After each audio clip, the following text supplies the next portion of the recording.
He was also less extreme in his opposition to the Communist Party than Lembede or myself. I was among the youth leaguers who were suspicious of the white left. Even though I had befriended many white communists, I was wary of white influence in the ANC and I opposed joint campaigns with the party. I was concerned that the communists were intent on taking over our movement under the guise of joint action. I believed that it was an undiluted African nationalism, not Marxism or multiracialism, that would liberate us.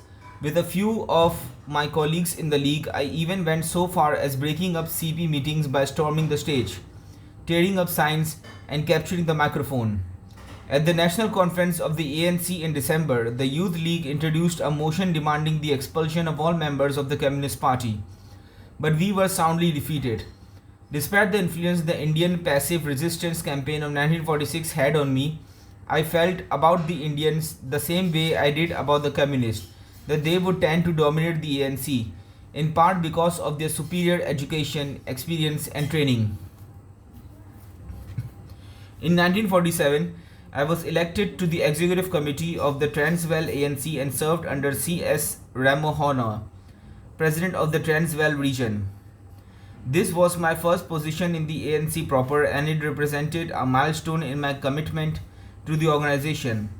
Until the time, the sacrifices I had made had not gone much further than being absent from my wife and family during weekends and returning home late in the evening.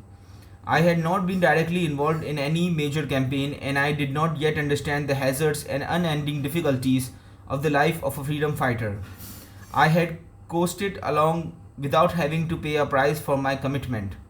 From the time I was elected to the executive committee of the Transvaal region, I came to identify myself with the Congress as a whole, with its hopes and despairs, its success and failures.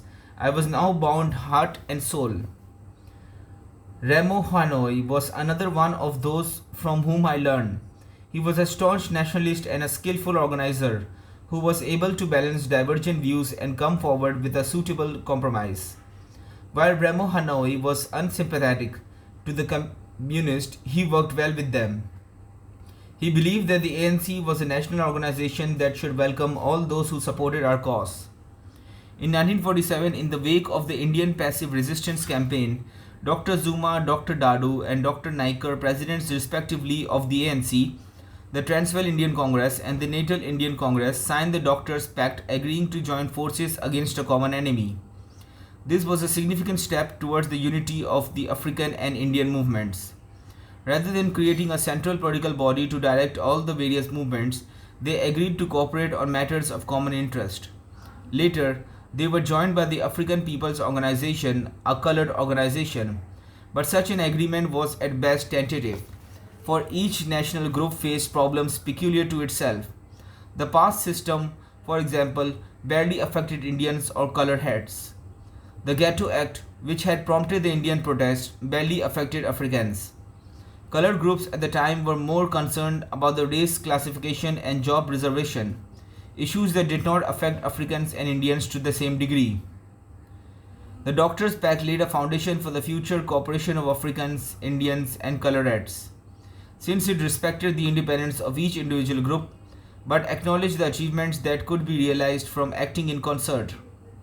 The Doctors' Pact precipitated a series of non-racial, anti-government campaigns around the country, which sought to bring together Africans and Indians in the freedom struggle. The first of these campaigns was the first Transvaal and Orange Free State People's Assembly for Votes for All, a campaign for the extension of the franchise to all black South Africans. Dr. Zuma announced ANC participation at a press conference over which I presided. At the time, we believed the campaign would be run by the ANC, but when we learned that the ANC would not be leading the campaign, the Transvaal Executive Committee decided that the ANC should withdraw. My idea at the time was that the ANC should be involved only in campaigns that the ANC itself led. I was more concerned with who got the credit than whether the campaign would be successful. Even after the withdrawal, Ramhoni, president of the Transvaal region of the ANC, issued a press statement calling on Africans in the province to take part in the Votes for All campaign, in clear contravention of the decision of the Transvaal Executive Committee. This was an act of disobedience the executive could not tolerate. At a conference called to resolve the dispute, I was asked to move a no confidence motion against Ramahony for his disobedience. I felt an acute conflict between duty and personal loyalty, between my obligations to my organization and to my friend. I well knew that I would be condemning the action of a man whose integrity and devotion I never questioned. A man whose sacrifice in the liberation struggle was far greater than my own. I knew that the action that he had called for was in fact a noble one.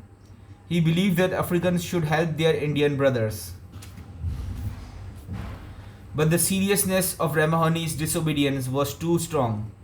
While an organization like the ANC is made up of individuals, it is greater than any of its individual parts, and loyalty to the organization takes precedence over loyalty to an individual.